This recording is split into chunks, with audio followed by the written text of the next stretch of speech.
Welcome to Gilbert is All About the Media podcast, season 2. And let's talk about the Oscars. And yes, I am not bluffing. That's literally, it's what we are going to be talking about. Sadly, guys, I don't have a video for this for today just because there's something up with my camera. My webcam, that's mainly what I use. I'm probably just going to, you guys are just going to have to use my imagination or your imagination. But I'm back at the same place I was when I recorded my first episode of the season. But anyway, the Oscars just happened. The awards that were given out were, I'm going to have to say they were all pretty much well deserved, I would say.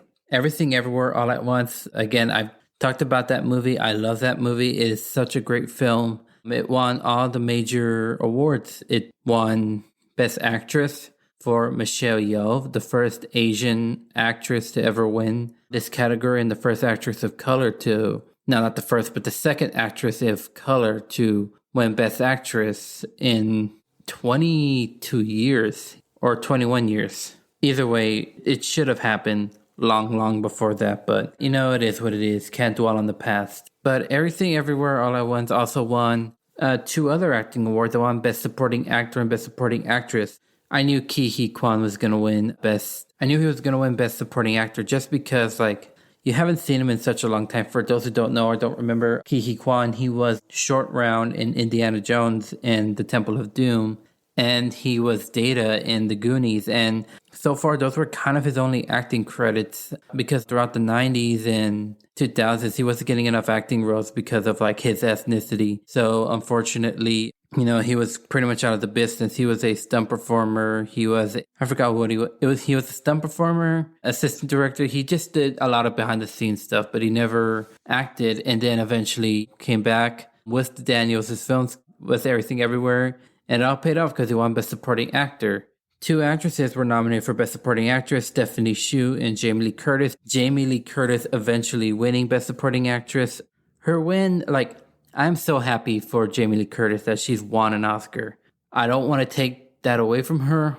However, her role in the movie was very minimal and not as impacting as I would say Stephanie Hsu's. In the Best Supporting Actress category, she was also going up against 2 other people, Angela Bassett and Carrie Condon. And Carrie Condon was nominated for Best Supporting Actress for The Banshees of Inisherin. Angela Bassett, as we all know, was nominated for Black Panther Wakanda Forever. Was everyone expecting Angela Bassett to win Best Supporting Actress? Like I said, a lot of people were expecting Angela Bassett to win Best Supporting Actress just because she's won 2 precursors. A precursor is an award show before the Oscars because it determines who can or who will eventually win the big award. And a lot of signs pointed to Angela Bassett for Black Panther Wakanda Forever. Apparently, I didn't notice her reaction, so I have to actually look back at it. But from what I've been told is that her reaction was she felt crushed. You can tell she really wanted that Oscar. But I don't feel like her time is up. I feel like she might eventually win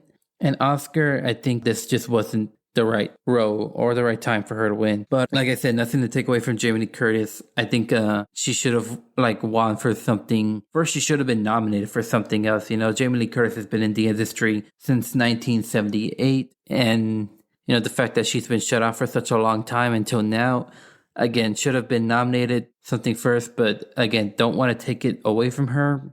But in the end, I think I would say she was number 5. She literally didn't have a high chance of winning of, let's say, her co-star Stephanie Hsu, as I said, who did a lot more in Everything Everywhere All at Once. I thought Angela Bassett could take the win. Carrie Condon could have also taken a win. If you guys want to know who the other actress who was nominated, it was Hong Chow for The Whale. She didn't really have a high % chance of winning. I would say Jamie Lee Curtis already won, but even if she didn't, Jamie Lee Curtis had a better chance than Hong Chow. But Hong Chow was very good in The Whale. And Daniels, the duo that directed this film, they beat out Steven Spielberg for The Fabelmans. I've never heard much about the Daniels, but I heard of one of their films called Swiss Army Man that had Daniel Radcliffe in that film. They also won Best Screenplay and Best co-producing for Best Picture. But yeah, I do think their wins are very well deserved. And there's a lot more about the categories that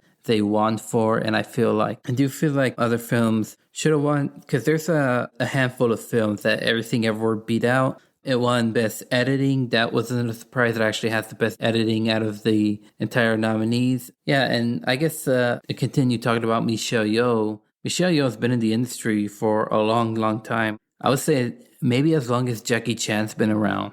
And she's been shut out twice. One for Crouching Tiger, Hidden Dragon. The other one for Memoirs of a Geisha. Yeah, she's never been nominated for an Oscar until this year. And there was a 50-50 chance of her winning. The other one being Cate Blanchett. I will get to her in a sec, but Michelle Yeoh deserved that win. It was her time to shine. You know, she literally said, don't let anyone tell you you're past your prime. That's what I'm saying about not Cate Blanchett, Angela Bassett. Yeah, Angela Bassett. I don't think she's past her prime yet. I think she's still eventually going to win an Oscar eventually, but Michelle Yeoh deserving. I know, I think another thing is that, if Michelle Yeoh didn't win Best Actress, it would have been her only win. And that's pretty, not really her only win. If she didn't win Best Actress, that would have been her only nomination. And if, the Academy decided to, give her an award for another film or another nomination for another film, it was just to nominate her versus with Everything Everywhere. She deserved to get nominated. She deserved that win. Again, so happy for her.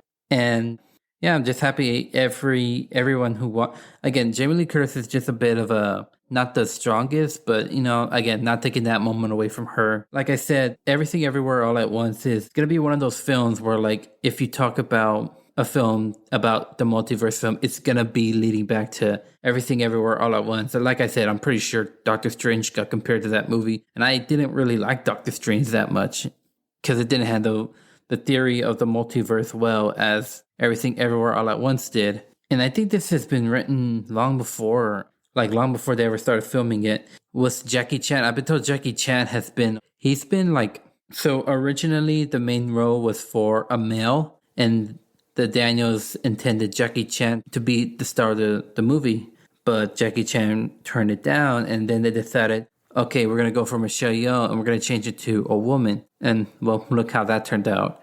I mean, even Jackie Chan has admitted, he's afraid of Michelle Yeoh. I think they've acted together. But, again, happy for Everything Everywhere. Again, deserved all its wins. Yeah, there is a lot more to talk about because there actually is a lot. But I'll definitely be taking a break right now because this might be one of the short episodes of this season. Yeah, you don't really have to go anywhere too much. I'm going to take another break right now because my throat is killing me. All right, welcome to Gilbert's It's All About the Media podcast. So there's Michelle Yeoh and Cate Blanchett had that 2-horse race where anyone could have won. And again, I will eventually talk about Cate Blanchett because there's something at the end of the video I want to mention, or at the end of the podcast, because, well, let's be honest, like I said, there's no video for this episode, except it's probably just going to be the thumb. Just scratch that, yeah. There was also a 2-horse race between Brendan Fraser and Austin Butler. So just to clarify a couple of things, Brendan Fraser was nominated for The Whale and Austin Butler was nominated for Elvis. The odds were against Brendan Fraser for a lot of reasons. One, a lot of people were, I don't know, apparently they're offended by The Whale or some shit like that. It basically because Brendan Fraser played an obese gay man. And Brendan Fraser is not obese, nor is he gay. So people thought this role should have been given to a obese actor or a gay actor. And they think it's fat phobic and fat shaming. I don't know. It's just a role. And here's my problem, all right? Brendan Fraser has been shut out of Hollywood ever since he was sexually harassed by one of the members of one of the presidents of the Hollywood Foreign Press. And this president back then of the Hollywood Foreign Press, he had the power to keep Brendan Fraser out of Hollywood. So for a long time, Brendan Fraser, he wasn't making any very good movies. He was making the worst of the worst because of how shut out he was. And after a string of bad films, he just realized his life isn't going to go anywhere, so he might as well just stop acting for a while. He eventually went back to television and then went back to film, obviously with The Whale, and I saw The Whale, man. It is like, it's not a bad movie and it's not a bad performance. I'm actually happy Brendan Fraser won. It's just like a tough thing to watch because the genre is psychological drama, meaning like it gets into your head, and seeing like an actual, seeing an obese guy like scarf down until because that's pretty much what his storyline is. He's eating until he pretty much dies, but he wants to reconnect with his daughter who he ran off, who he walked out on because like he found out he was gay, and then left his wife and his daughter. And then eventually, like, the guy he left for dies of suicide. And, he just lives out his life binge eating. And you know what I mean? Like, it touches a lot on depression and emotional eating, which is something that I've been through in the past because of, well, I don't mean to, like, be personal. That's, like, when I lost my father, like, that's when I started affecting my house a bit. So I can actually understand that.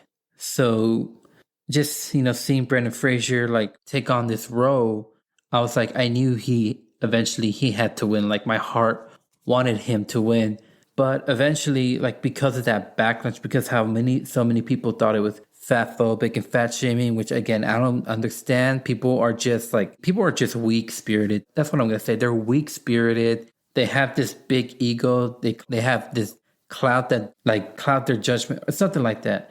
Basically, like, they didn't give Brendan Fraser a chance. Like, this dude's been shut off from a lot of great films. And as soon as like something that he's finally back on top, y'all couldn't give him like 2 minutes. All right. Like, that's just my problem. He defied the odds and he won Best Actor. Again, the odds were pretty much against him because who was probably expected to win Best Actor was Austin Butler for Elvis.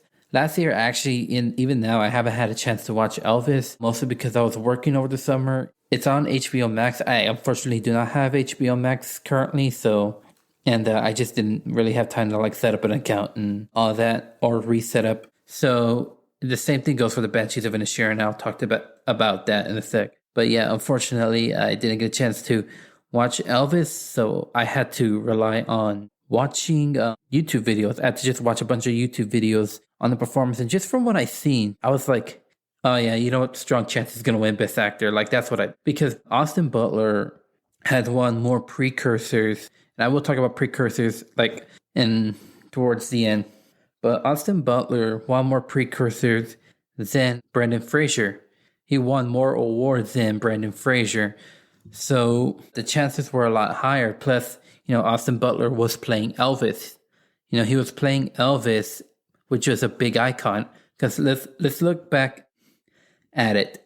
When Rami Malek won for Freddie Mercury, I mean, when Rami Malek first, like, when Bohemian Rhapsody came out, not a lot of people were huge fans of the film, but they loved Rami Malek's performance as Freddie Mercury. So there was just like no chance that Rami Malek was not going to win Best Actor because it's Freddie Mercury. Fast forward to now that, Austin Butler, he's played Elvis. Now it's like, we're like, okay, there's a high % chance that he could win, especially because, recently Lisa Marie Presley had passed away. I'm pretty sure if he would have won, he would have wanted to honor his award to Lisa Marie Presley. And again, I do feel bad. Again, I don't want to take that moment away from Brendan Fraser, but I also do feel bad that I knew Austin Butler like really, really, really worked his ass off just to play Elvis. He still has Elvis's voice. And apparently he's actually had trouble trying to get rid of that voice. But some people believe like because it's Hollywood, he's still using that voice to persuade Oscar voters to vote for him for Best Actor. So he was deeply committed. I mean, like, he didn't look like Elvis, obviously, but like, he had the stature from just videos I saw in the trailer, and of course the trailer. He had like the stature, he had like, the spirit of Elvis. So all that was like, piled up all of that, you would have won Best Actor. But I would say, like, in another year, if, Brendan Fraser would not have been nominated, he could have won. And like I said, like, I'm not going to take it away from Brendan, but Austin Butler, it would have been nice to also see him win. Even though, yeah, I didn't see all of Elvis, it would have been nice. It would have been a good tie for Brendan Fraser and Austin Butler. And I feel like Austin would have given a very short thank you because I feel like he wanted to give more of his stage to Brendan if they would have tied. But obviously, that didn't happen. Same thing I would say about Michelle Yeoh and Cate Blanchett. I guess like I was going to say it on later, but I guess I'll talk about it now. Kate Blanchett had more chance of beating Michelle Yeoh than Michelle Yeoh had a chance of beating Kate Blanchett. For those who don't know, Kate Blanchett was nominated for Best Actress for Tar. It's a film about a queer, it's a film about a lesbian composer. Sorry, I couldn't think of the word. It's a film about a lesbian composer, and she's living in Germany, and like she's just like struggling with like this ego that she has, and apparently there's apparently like abuse scandals on this person, and having to defy the odds. Basically like she's just trying to be the best composer she can be. Kate Blanchett performs that very well. Kate Blanchett already has 2 Oscars, and she's won more precursors. Again, I'll talk about precursors because I know some people are like, Gilbert, what is a precursor you kept talking about? I'll explain what a precursor is. Basically, like, as I said, award shows before the Oscars, and I'll talk about how big they become later on. And not Michelle Yeoh, Kate Blanchett has won more than Michelle Yeoh, and the odds are Kate Blanchett probably had the bigger chance of winning. Here's the thing, though, is that Kate Blanchett, from the precursors that I've seen, she looked like she did not want to win. She didn't want to win those awards. I think she knew, like, in her mind, she already knew, like, okay, I've already gotten some of these awards. I don't think I need to be adding it onto my pile. And she's said in her speeches, like, give women more chance to take center stage. So I think I can tell that she was probably happy that she lost, which you don't really hear that much, but she was happy that Michelle Yeoh beat her. And I think that shows good humility. As for how Austin Butler reacted with, Kate, with, him losing to Brendan Fraser, I'm pretty sure he was 100% devastated because like I said, I knew he probably wanted to dedicate his award to Lisa Marie, who again, unfortunately passed away. And I've already talked about Angela Bassett's problem with Jamie Lee Curtis. I mean, she doesn't have beef with Jamie Lee Curtis. I sure hope not. But I mean, Kate Blanchett already has, again, 2 awards. She's probably going to get nominated a whole bunch of time. Again, I have no doubt that Angela Bassett is not going to get nominated anymore. I feel like she's going to get nominated for something, and I feel like she's going to win, and it's going to be well-deserved rather than like a industry award. And Austin Butler's a young guy. I'm pretty sure he's eventually going to get nominated for something. Who knows? With all that stature, he could play Johnny Cash during the Hurt years, and he can win that. I mean, he still has the voice. I remember, like, I've always known about Austin Butler for a long time. He used to come out in the final season of Zoey 101. Yes, laugh at me because I've seen Zoey 101. But he was in the show for the final season. I haven't heard from him since that show ended, but then he played Tex Watson in Once Upon a Time in Hollywood. For those who don't know, Tex Watson was one of the Manson people, one of the killers during the Tate and LeBlanca murders.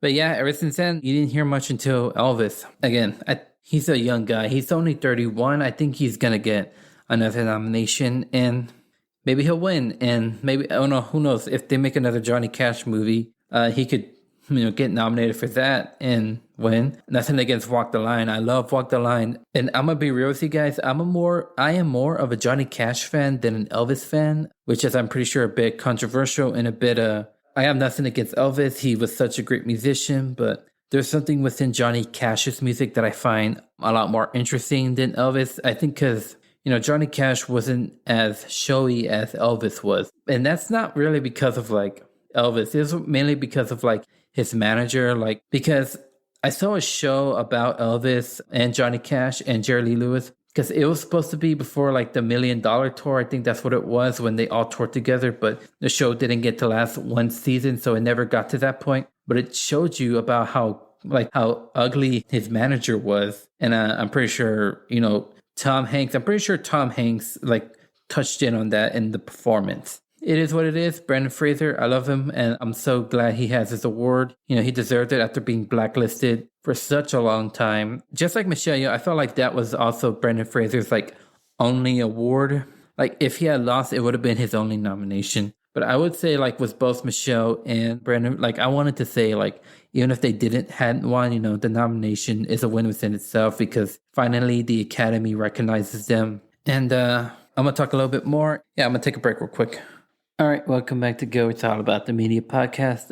And I'm going to talk about another film. It's actually been a big sleeper tonight. Well, not tonight, the previous night, because I'm actually recording this the night after the Oscars. But it's a film called All Quiet on the Western Front. I know some people are like, this is another war movie. Well, yeah, it's a war movie, but it's actually an anti-war movie because the book, and I haven't read the book, but I know some people that have the book, and even the movie apparently captures it pretty well. It's actually like, so let's put it this way.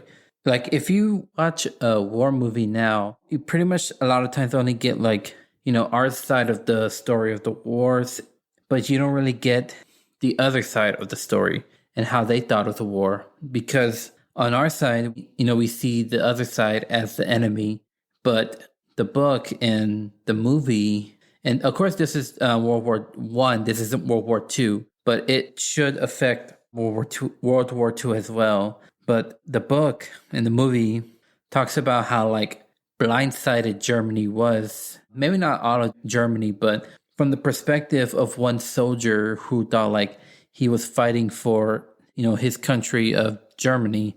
But once he's in the trench, you start to realize that like, every soldier is out there fighting for something, and they all believe like it's all their good intentions. Once you experience war, you'll realize that it's all that's not cracked up to be.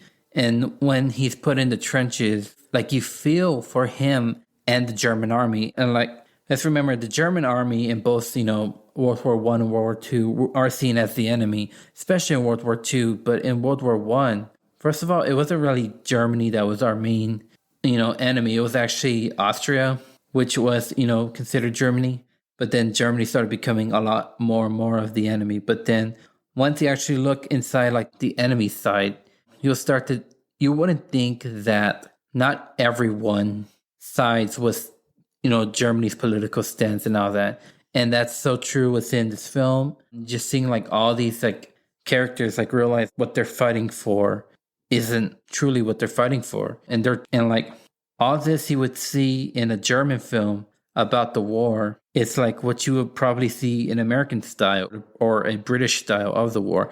And Germany knows, like Germany now, they look back at their history, but like they know like how blindsided they were in their politics from both world wars.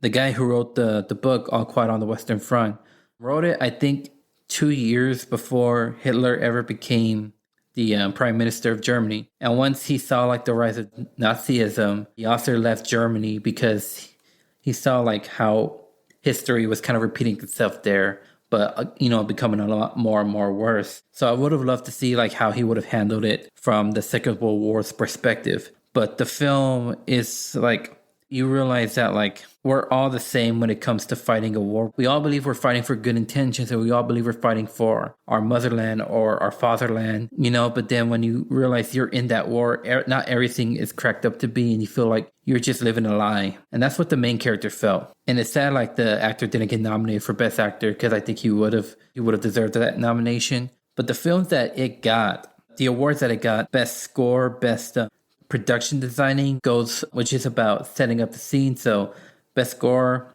is the music. I love the music. Production design, like I mentioned, is the setting up the stage. Best cinematography, that's like the camera work. Again, well deserved. And best international feature film, again, well deserved. I guess if RRR, the Indian film, was nominated, it probably would have beat All Quiet, but maybe early on in the race it would have, but I felt like later on it probably wouldn't. It's also upsetting that the director didn't get nominated for Best Director. I would say if any film would have given Everything Everywhere All at Once, a run for its money, it would have been All Quiet on the Western Front.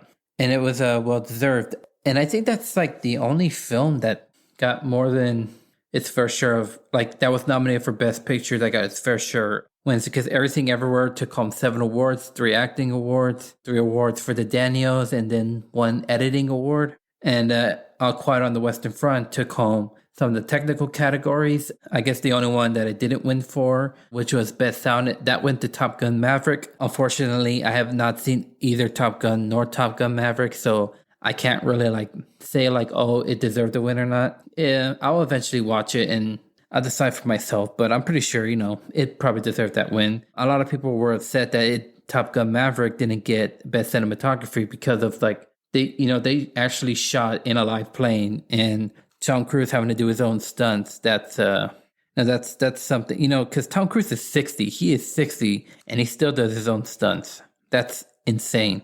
I'm just glad Top Gun at least got something, even though I haven't seen it. So I can't give you a perspective. And then the best visual effects category that went to Avatar: The Way of Water. No surprise there. Avatar. James Cameron's done some pretty interesting things with the special effects and with creating his Avatar world. Jimmy Kimmel had made a joke because James Cameron and Tom Cruise were not there. Two people who were like saying like films have to be shown at theater, because they wanted their films to only be shown at the theater, not straight to streaming, like it had been proposed earlier. But the two people that wanted people to go back and start watching theater did not show up to the award show because, like Jimmy Kimmel touched on this, show is going to be long that not even James Cameron showed up because James Cameron Avatar is 3 hours and 12 minutes long. I think Titanic was like 3.5. Yeah, his films are pretty long. Yeah, I mean, it deserved that. Not going to take that moment away from them. All the other nominees, including The Batman. I think The Batman was nominated for Best Visual Effects. I know it was nominated for Best Sound. It didn't get Best Cinematography, which bugs my mind. Yeah, I mean, if anything would have been Avatar, it probably would have been All Quiet on the Western Front. We just did a full 360. Yeah, I'm going to take I don't know, is it too early to take a break? Because I already touched upon, the war films or the big, I would say the top box office films. I could talk about another film just so that I don't have to go to break early. But I'm going to talk about one best animated feature, and that was Pinocchio. Pinocchio, not the Disney one, the one that's on Netflix, Guillermo del Toro's Pinocchio. Yeah, that's an interesting movie because this film it talks about fascism and the rise of Nazism, because if you read the book, it came out about in the 1880s, 1890s, so long before, the rise of fascism or Nazism came around. So Guillermo del Toro wanted to, take the plot of Pinocchio, but move it a little bit further. And it has a different storyline because the story goes is that Geppetto wanted to create a wooden boy that replicates a son that he lost during the First World War during a bombing invasion. So out of the love that he had for his son, Pinocchio came to life, of course from a fairy, but this is also a weird one. Pinocchio dies so many times in this movie. And every time he dies, he visits this world where the sister of the fairy that brought him to life, she says every time, because he's a wooden puppet and not made of flesh and bone, he doesn't die. However, if he somehow comes back to life early, because there's a big old cycle of how he goes back to life, but if he goes back to life early before the sunrise, I don't know what that has to do with anything, but if he goes back to life early before the sunrise, he will actually become mortal, therefore will die. But I'll give you a spoiler alert. He doesn't turn into a real boy as we usually see in past mediums. He stays as a wooden puppet, and he lives on longer than Geppetto, a few other characters. There is a cricket in there, but he's not Jiminy Cricket. It's Sebastian Cricket, and he's voiced by Ewan McGregor. It's an interesting take on the book and on the character, and I think it deserves that win. It's on Netflix. I mean, Guillermo del Toro has specifically said, it's not technically a kid's movie, but you can still consider it a family film. It does get depressing, but I think it's a very interesting film, and I think it deserved the best animated feature win. So some of the other categories documentary, live action short, animated short, and documentary short, I forgot who the winners are, but I don't watch a lot of documentaries and I don't watch any, short films, even though I'm currently in the process of making 3 of them, actually 4 of them, but 3 of them I am directing, 1 of them I'm not, but that's a lot for me to take in right now. But hey, it is what it is. And I probably should, just because it showing respect to a filmmaker in any kind of stature. Yeah, I guess I'll take another break now. All right, we're back to Gilbert's All About the Media podcast. Yeah, there was a film I didn't talk about because I didn't watch it, just like some of the other nominees. But I seen the trailer, and the trailer looked interesting. It's a film called Women Talking, written and directed by Sarah Polley, who won the Adapted Screenplay Award. It was the only award of the night, and we all knew it was probably the only award it was going to get. And let's All Quiet beat it out for Best Adapted Screenplay. Yeah, it was pretty much about like women standing together. It's not like a liberal thing. It's not like that, all women stand together. No, it was basically about like women. Oh, you know what? If I explain it, it does sound like a liberal thing, even though it technically is not a liberal thing. No matter what I say, it'll sound like it. But basically, like women stand together when a bunch of occupants take over their small little village. It takes like place around like, I guess like an Amish country almost in 2008. And, they start like digging into their faith and, their position as women and the men's position, the men who raided the village. Yeah, it looked interesting. I might watch it, but I don't think I'll ever talk about it on the podcast. And it wasn't like a die-hard, like I gotta see this film. It was just more like I'll watch it one day. And then there were a few other films this year that they didn't get anything. And the one I really feel bad for is Elvis. Elvis, the film, did not get any awards, which, again, I may not have seen Elvis, but I saw just from clips and the trailers, I saw the creativity that was brought onto the screen. Baz Luhrmann then again nominated for Best Director, though let's be honest, he would never have had a chance. But his wife did a lot of work because his wife does costume designs and set decorations. She was nominated for 2 awards and did not win. She lost Best Costume to Black Panther and again lost production design to All Quiet on the Western Front. But I felt like if Elvis would have gone home with at least 1 or 2 awards, if not Best Actor, then at least production and costume design. And like I said, even if it would have won 1 award, obviously it could have gone to Best Actor if Brendan Fraser hadn't won Best Actor. I just feel bad that Elvis didn't win a single award. That's the only time where I could say, maybe Austin Butler probably deserved that win, but he didn't win, fortunately. That's why I keep saying I wish Austin and Brendan tied for Best Actor. Another film that did not win a single award is Tar. Like I said, Tar is Cate Blanchett. If they would have given Tar any award, it would have been, Cate Blanchett. And like I said, we wish her and Michelle Yeoh would have tied. But if they tied, I'm pretty sure Cate Blanchett would have just said a 5-second thank you, because I know she would have given the rest of her stage presence to Michelle Yeoh. That's pretty much what I would assume. Another film that didn't get anything was Banshees of Inisherin. That's another film that I didn't see, but I saw clips of, and just from watching it, it looked pretty interesting. Again, it was on HBO Max. Don't have the subscription. I do have to get the subscription though eventually, because I have, guys, don't get mad at what I'm about to say, but I have not seen The Last of Us, and I heard how great of a show it is. Eventually I will, and then I'll talk about it later on throughout the year. I promise I won't skip out on it though. Yeah, Banshees didn't get a single award. I at least hope it would have gotten one of the screenplay awards, because Martin McDonagh has won 2 precursors, and I will talk about precursors in this segment, but he's won 2 precursors for Best Original Screenplay. Did not win at the Oscar, so unfortunately, if Banshees would have gone home with 1 award, it would have been that, or it could have been Best Supporting Actress for Carrie Condon. I don't think Colin Farrell or the other 2 actors that were nominated for Best Supporting Actor would have had a chance, but if Colin Farrell made a surprise at Best Actor, that would have been interesting. But yeah, unfortunately, that film went home empty-handed, and I think it's a film called Triangle of Sadness. I forgot that movie existed until the Oscars. When I saw the nominations, I see Triangle of Sadness. Oh, okay. Then eventually forgot that movie existed until, later on as Oscars night. Yeah, maybe I'll watch it, maybe I won't. I don't know. It didn't look like my cup of tea of film to watch. Let's put it that way. But if y'all watch it, let me know let me know if that movie was great. Again, I'll be honest, Triangle of Sadness was I could care less, but it was really Tar and the Banshees of Inisherin and Elvis.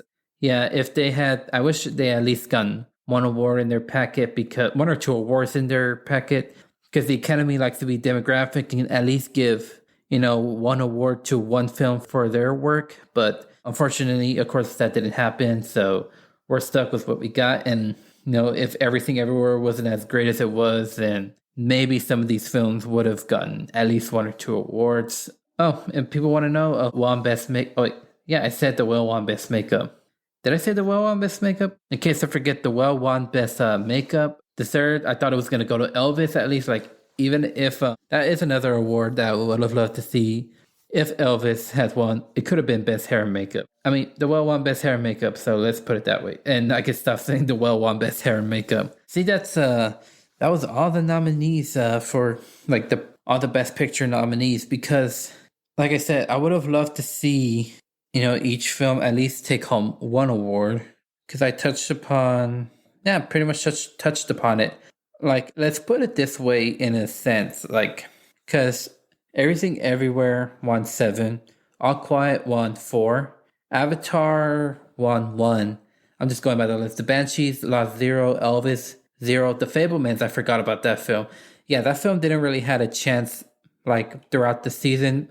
Like Steven Spielberg won a precursor, he won one precursor, but didn't win the rest. Top Gun won 1, Triangle Sadness, nothing, and then Woman Talking only 1 award. I know some people are probably going to be asking about what is a precursor and all that. Can you fill me in? So precursors, as I said, are award shows that take place before the Oscars, because then it determines like who really is going to be the winner. So the one that starts it off are just a bunch of critic circles. So I cannot name them all just because I don't know a lot of them all.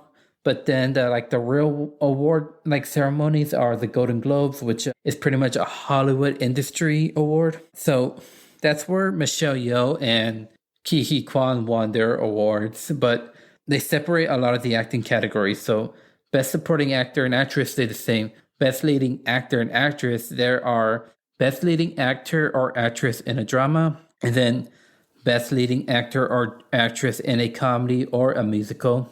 So comedy or musical is one category. So yeah, I'm boring you guys with these details, but I'm going to keep going. Michelle Yeoh won for Best Actress in a Comedy. And Ke Huy Quan, of course, won because he's Ke Huy Quan. And Cate Blanchett won for Best Drama, Actress in a Drama. Austin Butler won Best Actor in a Drama, mainly because I know there's still tensions going on between Brendan Fraser and the Hollywood Foreign Press because of, like I said, Brendan Fraser was inappropriately touched by the president also many years ago. And he said if he was to be nominated, he would not go because the Hollywood Foreign Press has not publicly apologized for what happened to Brendan Fraser. And so that's kind of one of the reasons why. But I guess because of all that tension, they gave it to Austin Butler. So that's where people were like thinking like, oh, it looks like Austin Butler is going to go for the win. Who won Best Actor in a Comedy? That was Colin Farrell for The Banshees of Inisherin, and that was it was his only win throughout the season. And then Banshees, like I said, it won the Screenplay Award, and then it won Best Motion Picture in a Drama, not in a drama, in a comedy. They split motion pictures as well. And then, so Everything Everywhere only got 2 awards and then get the director or picture. But who got director at the Golden Globes? It was Steven Spielberg, and The Fabelmans gotten Best Picture Drama. And that was the only time The Fabelmans was ever going to shine. Maybe in a different year, it would have been the front runner, but nope, it wasn't their time. I mean, Steven Spielberg, he directed something that he can relate to because this was pretty much about him, his life. There are some questionable things about The Fabelmans, such as leaving your family and willing to accept that your mom cheated on you and your mom cheated on your dad, whatever. So yeah, there were some things that are kind of questionable there. Yeah, The Fabelmans, there was nothing for it. Critics' Choice. I know people hate critics, but guys, you gotta be honest. I'm gonna tell you the truth. Critics are pretty much just like you. They watch a movie, and they express their opinions about it. So I'm gonna be honest with you. What makes you different from a critic? You as a regular moviegoer, what makes you different from a critic? Because just like you and a critic, y'all have different opinions. But because that's just what I believe. And critics like me, I'm not a critic, but they go to film school. How do you think they become a film critic in the first place? Now, well, I'm pretty sure they don't have to go to film school, but they start off going to film school. That's how they start learning techniques within filmmaking and all that. Like I said, the Critics' Choice Award is another precursor. And then, of course, that's when Everything Everywhere truly shined. It won Director, Screenplay, Best Picture, and Supporting Actor for Ke Huy Quan. Michelle Yeoh, unfortunately, didn't win. She lost to Cate Blanchett. And that's when Brendan Fraser won Best Actor. That was the only time that was kind of one of the only precursors he won Best Actor for. Now people were thinking is it truly a race? Is it truly a race? And Brendan Fraser had this momentum because, he had this comeback narrative. Same thing with Ke Huy Quan. Well, I guess I am going to talk about it. Angela Bassett, as I said, she won the Critics' Choice for Best Supporting Actress, as well as the Golden Globe for Best Supporting Actress. So she actually started off strong. And then the next award show was the BAFTAs. Think of it like Oscars, but British. And if I'm going to be honest with you, this award show, like, it is all European, like British voters. So they are going to be biased towards like British filmmaking and European filmmaking, because All Quiet on the Western Front won all the big awards. They won director, best film, and even Banshees kind of won big awards too. It won screenplay. It won a best outstanding British film. Kerry Condon won best director. Barry Keoghan, one of the actors nominated for best supporting actor, won best supporting actor. Austin Butler won best actor. Everyone thought like they were going to go for Colin Farrell, but I guess that's the only time, Austin would have given his award to Lisa Marie, because that's around the time that Lisa Marie Presley unfortunately passed away. And Cate Blanchett won Best Actress. And then there's the Screen Actors Guild Awards, another precursor. And now here's the thing, Screen Actors comes before BAFTA, so I don't know why they switched it. The Screen Actors Guild Awards is pretty much entirely actors, so supporting actor, Ki Hee Kwan. Best Supporting Actress went to Jamie Lee Curtis. Everyone thought that was the only time Jamie Lee Curtis was going to win a precursor until she won the Oscar. Again, you already know where my thoughts are on that. Best Actor went to Brendan Fraser, and Best Actress went to Michelle Yeoh. So those four actors would eventually went on to win the Oscar. There is another one, but it's not considered a precursor, but because for the past, 20 years, this usually happens the night before the Oscars. So around that time, that's when the Oscar votes are over. And also, this is an award show that deals with indie filmmaking. So like Oscars handles more like Hollywood filmmaking. Same thing with Golden Globe. This deals with like independent films, those that don't have the big budget, the big studio productions. It's called the Independent Film Awards, Independent Film Spirit Awards. Of course, Everything Everywhere took home pretty much everything. Yeah, everything was it all goes down as how I thought it would go.